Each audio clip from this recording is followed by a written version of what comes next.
Hello' দোস্ত, আমি সদায় লাভ লোকচান আৰু পাৰ্চেণ্টেজৰ অংকবিলাক টান পাওঁ, লগতে এই চিম্বল ইণ্টাৰেষ্ট, কম্পাউণ্ড ইণ্টাৰেষ্ট এইবিলাকৰ অংক কৰিবলৈ টান পাওঁ।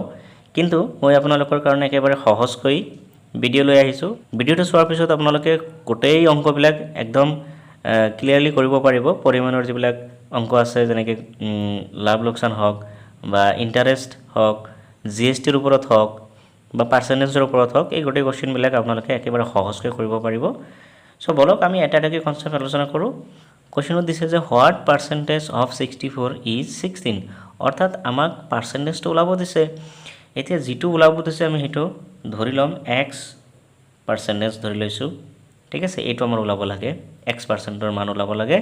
গতিকে এই এক্স পাৰ্চেণ্ট অফ 64, কুৱেশ্যনত লিখা আছে অফ 64 ইজ 16 মানে কি ইকুৱেল টু 16, বুজি পাইছে। এতিয়া ইয়াৰ পৰা আমি সলভ কৰিলে হৈ গ'ল এক্স পাৰ্চেণ্ট মানে কি, যেতিয়া পাৰ্চেণ্ট লিখা থাকিব এক্স পাৰ্চেণ্ট, 2%, 3%, তেতিয়াহ'লে এই পাৰ্চেণ্টেজ চিহ্নৰ জেগাত 1/100 লিখিব লাগিব, অৰ্থাৎ এক্স ওপৰত আহিব, 100 আহিব তলত। আৰু অফ মানে হ'ল ইনটু, পূৰণ, 64 ইকুৱেল টু কিমান 16। এতিয়া আমি কি কৰিম, এই বাকী টাৰ্মবিলাক এইফালে লৈ যাম। x/100 আছে ইকুৱেল টু এই 64ক এইফালে লৈ গ'লে 16/64 হ'ব। এইটো পূৰণ হৈ আছিলে, এইফালে আহিলে হৰণ হৈ যাব। Implies x equal to 16/64 into কি হ'ব 100 হ'ব, কাৰণ এইফালে হৰণত আছিল, এইফালে গ'লে পূৰণ হৈ যাব, এইটো আপোনালোকে জানেই। এতিয়া 16ৰে 64ত কিমান বাৰ যায়, 4 বাৰ যায়, আৰু 4ৰে 100ত কিমান বাৰ যায়, 25 বাৰ যায়। গতিকে এক্সৰ মান আমি কিমান পালোঁ, 25 পাই গ'লোঁ, ঠিক আছে। এটি কিন্তু আমাৰ এক্সৰ মান নালাগে, আমাৰ কি লাগে, আমাৰ এক্স পাৰ্চেণ্টেজৰ মান লাগে। এইটো আমি ধৰি লৈছোঁ, ৰাইট। গতিকে আমাৰ নিৰ্ণয় যিটো পাৰ্চেণ্টেজ ওলাব দিছে, সেই পাৰ্চেণ্টেজটো কি হ'ব, নিৰ্ণয় পাৰ্চেণ্টেজটো কি হ'ব, এক্স পাৰ্চেণ্ট, অৰ্থাৎ এক্স পাৰ্চেণ্ট মানে কিমান 25%, অৰ্থাৎ এই এক্সৰ জেগাত এক্সৰ মানৰ লগত আমি পাৰ্চেণ্টেজ চিহ্নটো বহাই দিব লাগিব। এইটোৱে আমাৰ কি হৈ যাব, আনচাৰ হৈ যাব। নিশ্চয় বুজি পাইছে। নেক্সট প্ৰশ্নত কৈছে যে 20% অফ 50ৰ মান কি হ'ব, এইটোৰ আমাৰ ওলাব লাগে। আমি কেনেকৈ ওলাম, 20% মানে কি লিখিব পাৰোঁ, 20/100। মই অলপ আগতে ক'লোঁ পাৰ্চেণ্টেজ চিহ্ন থাকিলে ইয়াক আমি তলত লিখিব লাগিব, আৰু অফৰ জেগাত কি লিখিম, ইনটু লিখিম, আৰু এনে ইয়াতে কি আছে 50 আছে, এই 50টো 50 বহাই দিম, হৈ গ'ল আমাৰ কাম। এতিয়া আমি কাটাকাটি কৰিলে হৈ যাব তলে ওপৰে। গতিকে এই 0 গুচি গ'ল, এই 0 গুচি গ'ল, থাকিল কিমান, ইয়াতে 2, ইয়াতে থাকিল 5, 2 × 5 কিমান হ'ল 10। গতিকে এইটো আমাৰ আনচাৰ। এতিয়া আহিছোঁ নেক্সট প্ৰশ্নলৈ। এটা কৈছে যে এই watch is bought for 800 rupees and is sold for 952, what is the profit and what is the percentage of profit. এতিয়া এটা ঘড়ীৰ কিনা দাম দি আছে, কষ্ট প্ৰাইচ দি আছে। কষ্ট প্ৰাইচ মানে হ'ল কিনা দাম, মই লিখি দিছোঁ বুজাৰ কাৰণে। কিনা দাম দিয়া আছে কিমান 800, আৰু চেলিং প্ৰাইচ মানে বেচা দাম দি আছে 952। যেতিয়া আপোনালোকে কুৱেশ্যন প্ৰেক্টিছ কৰিব, একেবাৰে উইদিন এ মিনিট আপোনালোকে সলভ কৰিব পাৰিব। মই বুজাৰ কাৰণে গোটেই বস্তুখিনি লিখি দিছোঁ। এতিয়া আমাৰ কি হ'ব, যিহেতু ইয়াতে চেলিং প্ৰাইচটো কষ্ট প্ৰাইচতকৈ বেছি আছে, ডাঙৰ হয়নে নাই, 952 আৰু এইটো হ'ল 800, গতিকে চেলিং প্ৰাইচটো বেছি কষ্ট প্ৰাইচতকৈ। গতিকে যেতিয়া চেলিং প্ৰাইচ বেছি হ'ব, বেচা দামটো বেছি হ'ব কিনা দামতকৈ, তেতিয়াহ'লে কি হ'ব, লাভ হ'ব নিশ্চয়।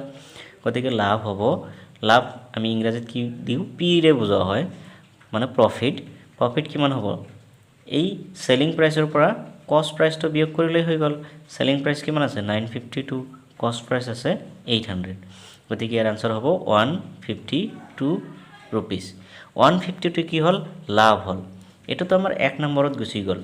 2 নম্বৰত কৈছে যে কিমান পাৰ্চেণ্ট লাভ হ'ল, অৰ্থাৎ পাৰ্চেণ্টেজ, P% মান কিমান হ'ব। যেতিয়া আমি পাৰ্চেণ্টেজৰ মান ওলাম, তেতিয়া কি কৰিব লাগিব, যিমান লাভ বা লোকচান ওলাব সেইটো সদায় ওপৰত লিখিব লাগিব, ঠিক আছে। মই এইটো ফৰ্মুলা লিখি দিছোঁ যে ইয়াতে প্ৰফিট আপন কষ্ট প্ৰাইচ ইনটু 100%, সদায় আমি 100%ৰে মাল্টিপ্লাই কৰিব লাগিব, এইখিনিৰ বস্তুৰ লগত 100% সদায় মাল্টিপ্লাই কৰিব লাগিব যেতিয়া পাৰ্চেণ্টেজ ওলাব দিব। গতিকে ইয়াতে আমি কি লিখিম কষ্ট প্ৰাইচ।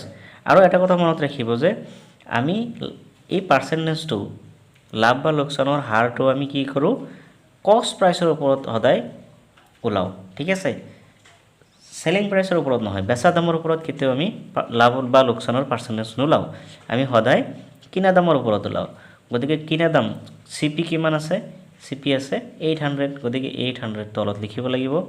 আৰু প্ৰফিট কিমান হ'ল 152 ইনটু 100%, 100% সদায় পূৰণ কৰিব লাগিব, তেতিয়াহে আমাৰ পাৰ্চেণ্টেজটো ওলাব। গতিকে এই 00 গুচি গ'ল, 00 গুচি গ'ল।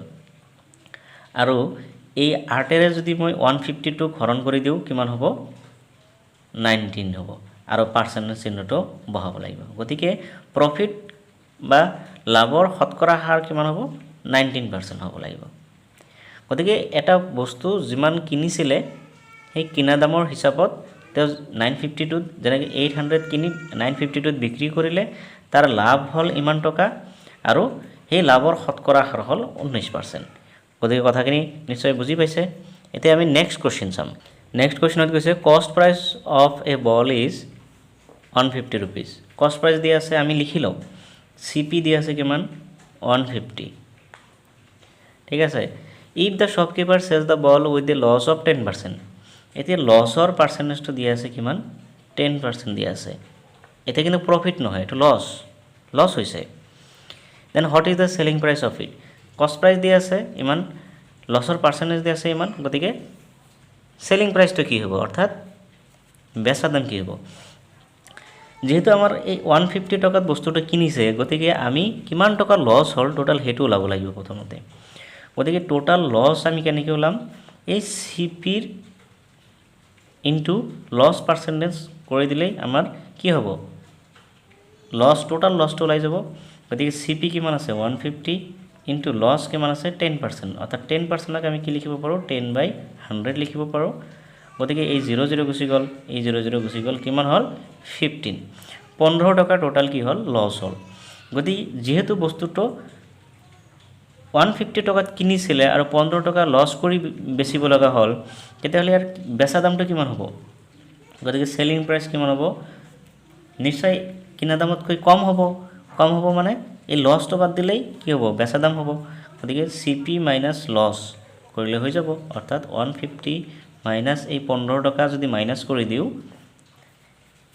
কিনা দামৰ পৰা এই 15 টকা লছ যিটো হ'ল এইটো যদি মাইনাছ কৰি দিওঁ, বেচা দামটো আহি যাব। গতিকে কি হ'ব 135 টকা। এইটোৱে হ'ল আমাৰ আনচাৰ। আমাৰ চেলিং প্ৰাইচটো ওলাব দিছে, গতিকে এইটোৱে আনচাৰ হৈ যাব।